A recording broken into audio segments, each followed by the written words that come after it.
Hey, Robin here with Robin RC Racing.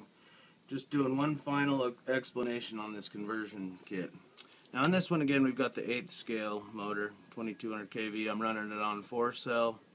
It's got tons of power, almost recreates the same power that my 28 Pico I had on it. Right here's a Novak 550, and you can see it's longer than your standard 10th scale. This is a Traxxas Velanon. It's out of a Slash 4x4. And this would be your shortest one. So if you run this, you'd be staying closest to your 10th scale. You know the T-maxx has 2 brushed motors generally, but they do have a brushless version as well.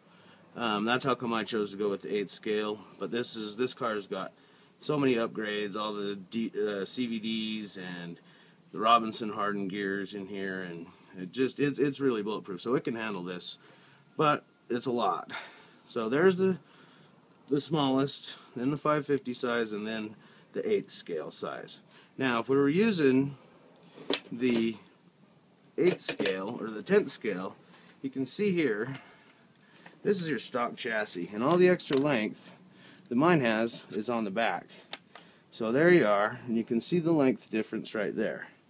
So with this, with the bracket, it'll move down and in a little bit, and so you can see that it lines up about right, you know, and I can come in a little bit. The shaft would have to be shortened, but I can come in a little bit, and then we have clearance. It'll end up being about right in there on this chassis with this same setup. And then with this one right here, I would end up, and if you order one from me, you'll have to tell me which application you're wanting to use. If you have a long chassis, then it'll take any of the motors, but most people only have this stock older style chassis. But what I would do is I'll move it so that it mounts a little bit more centered, so we have a little bit more clearance, which would be right here.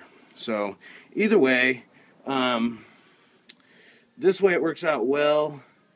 With this one, I would come out as far over as I can. This one's a little more difficult, but then you're going to be mounting your battery on one side or the other. It really doesn't matter. As far as their stuff here, I remember I just mounted my receiver box on top of the 2 stilts that did hold up the throttle and brake servo before. So you kind of reuse some of the parts there. Speed control, it's a real straightforward setup. Bolt straight in, everything works great. Great adjustability. So if you guys try it, you'll like it. I'll also shoot a video of this thing actually in running, you know, conditions, and show you get some air time, the way the power transfer works.